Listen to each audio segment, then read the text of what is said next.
every generation of Twitch streamers, before we dive into like the news head first, every generation of Twitch streamers has this exact same issue. Here is Stable Ronaldo calls out the fakeness in the streaming industry, saying people genuinely don't like each other anymore, and he can't figure out the reason. There's plenty of money, viewership, content. I don't know why this is a thing. This has happened in every single generation of streamers, okay? Every single one. Every single one. I came up with the crop of talent. Like, before my generation, the generation prior to mine was like Ninja, Tfue, Pokimane, right? They all popped off. And then my generation of streamers were like, myself, XQC. I think it was like Nick Merckx as well, kind of. You could put them in there. Who else? Mizkif. That was another one. Ludwig, right? Cutie Cinderella. Like, this was our gen of content creators. And if you notice, like, there's a lot of fucking drama in that gen. Like, there's a lot of people who have actively fought one another and don't fuck with each other at all any longer. And now this generation after us is like Aiden, Speed, Kai, and then I guess like the second version of that has been like the Phase Boys as well, if you want to loop all of them under the same umbrella. And there are always content creators in this space that just kind of do their own thing. Lyric is a great example of this, right?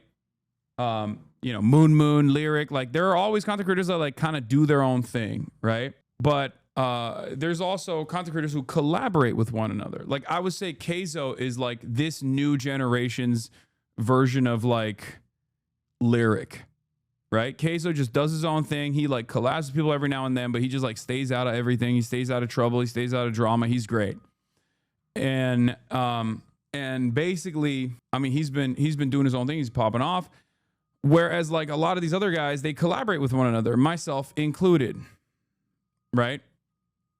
And ultimately, from my personal experience, what I've seen that has taken place is that when money gets involved, when there's too much money to be made, when there's too much clout, okay, I think ultimately people find themselves fighting over one another and like fighting for like the seat at the top, I guess.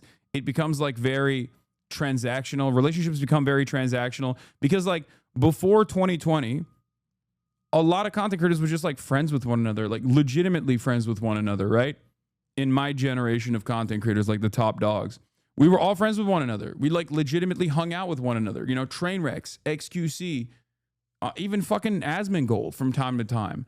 And it wasn't like a thing. It wasn't a big ordeal to just like collaborate with someone, right? And at the time, their opinions weren't the way that they are. So when you say like, ew, you're reflecting on that with like today's opinion. You're reflecting on what these guys look like now or what these guys say now, but it wasn't like that back then. They just weren't like that at all. And I think throughout time, I feel like those collaborations became like more serious, more professional. Like there was an expectation, a tit for tat. It became way more transactional, right? And people got segmented. I think like the big nuclear bomb in terms of like my generation, like no longer collaborating with one another and no longer having a sense of community with one another, I would say was like during COVID, XQC's mistreatment of other content creators kind of started this drama a little bit because he would just like treat every content creator like a fucking NPC. And because he was rewarded tremendously for that, no one really said anything about it. And a lot of people just like kind of let it happen. It wasn't even just GTRP. It was like Among Us, GTRP, No Pixel. Every time there was like a serious collaboration, like that's where it initially started. That's where the fissures initially started. And, you know, there were some people who called him out. I wonder who those people are. And, you know, they got yelled at quite a bit. And I was doing that as a friend, too, like at the time, because we were still close. And then after that, it just like kind of kept spiraling over and over again. Then there was the Kick ordeal. A lot of these guys were getting money from a crypto gambling casino online. And, you know, of course, when financial interests come into play, There's also obviously like people that want to protect their bag. And then Kick gets created as a website after stake.com is banned off of Twitch. And in the process, a lot of the people that went over there they had a lot of animosity. They had a lot of anger towards those who didn't. And then I think like the big nuke obviously was the Miskiff train wreck stuff, right? And it just imploded, and no one ever.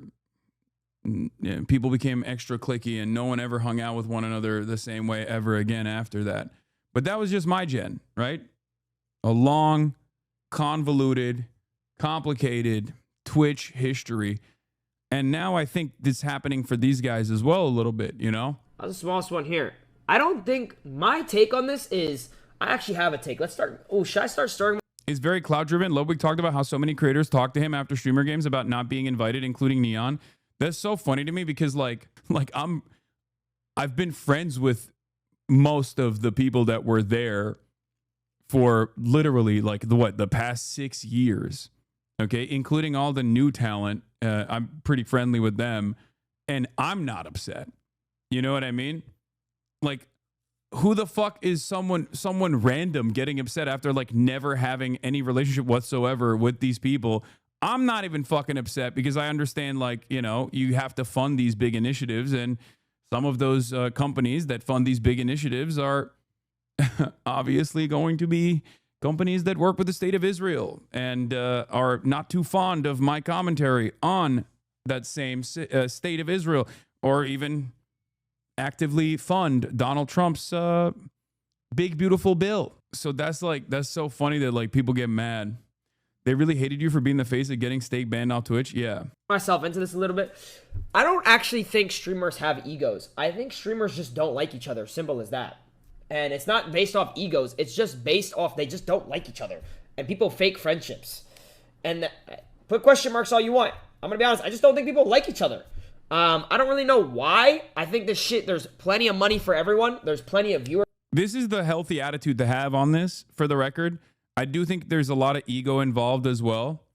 But I think there's a lot of clout. There's a lot of ego. There's a lot of money. There's financial interests involved as well. And once like money, in my experience, what I have realized is once money is a part of this process and people get driven by that financial imperative, as opposed to just like taking taking whatever money you're making and like being excited at the prospect, being excited at how fortunate we are to even be at this position, instead of just like actively just like hanging out with friends and trying to make people trying to entertain people. It turns into this like transactional relationship. Like who can I do this with? Who can I get clout off of? That kind of thing. I can't imagine having to pretend to like my coworkers to make more money. I am fortunate enough to have never had to do any of that. You act like it's not a job. I mean, it is a job, but it's also not a job, if you know what I mean. It's not like a real fucking job, especially for like a lot of content creators. What kind of, like, look, I log in every day. I clock in. I'm doing fucking news commentary for like, 10 hours. Not 10 hours, but like 8 hours, right? A lot of these guys are just hanging out. They're fucking playing golf. They're rizzing girls up. You know what I mean? Like it's a job in the sense of like, it's still supposed to be entertaining. You're supposed to be doing that. Okay, people are saying 6 hours. Fucking chatters. Jesus Christ. Like for a lot of these guys, they're just like having fun and filming themselves in the process of having fun and making a lot of money. And it's amazing. And I say this as someone who thinks my position, which is definitely a little bit more serialized and a little bit more serious than what these guys are doing, as an unimaginably immensely fortunate, immensely privileged position to begin with as well. So anyway, no love for Wubby7. Wait, what do you mean? What happened? No, dude, what are you talking about? Wubby's doing incredible shit with Will right now. IRL streaming is way more exhausting than desktop. I disagree with that. As someone who does both, you're actually 100% wrong. Leaked? What? I didn't leak shit. He said that's true. If you think it's bad on mainstream channels, it's extra bad in the VTuber space. No, I will stand on that. I think desktop streams are harder and worse on your fucking mental and have a worse toll than doing IRL streams. I do both. I do both. I'm telling you, I've done both for years. Okay. One of the best aspects of Twitch was that there is like a big community here. You know, there was a massive community here where content creators would like genuinely get together and hang out and have fun. And that's gone. And that kind of sucks that it's gone. Okay. It fucking sucks. But that's why I love the FaZe boys, because they just still keep that energy. Yeah, but you don't do both at the same extent. Like, you ain't Irish streaming 8 hours a day for weeks on end, lol. You just flop for a few days.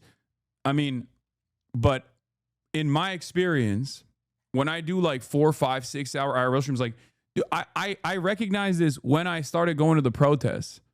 Okay. I was in the middle of these fucking protests getting shot at for like 4 hours straight, getting fucking pepper sprayed and shit.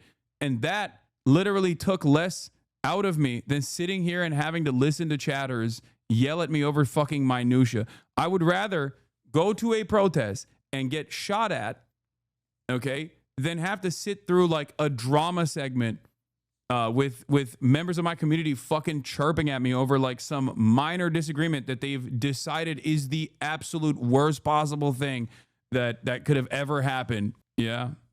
I mean, fair law. Also, chat. I mean, flip. It's fine. I'm telling you, I love this community. Lol, he hates this chat. Lol. No, I love my community. I'm an incredibly fortunate person, but I'm telling you, it takes a fucking mental toll. Okay. I'm telling you. You're so sensitive, Hasanabi. Wait, what? Anyway, I'm demanding an apology for you interviewing the ice cream man. Anyway, does chat appear in your dreams? Not as much anymore, honestly. I don't know what happened. I don't know at what point. Because, like, remember, I used to talk about how, like, I would debate in my dreams, right? Like, I would come up with, like, talking points sometimes.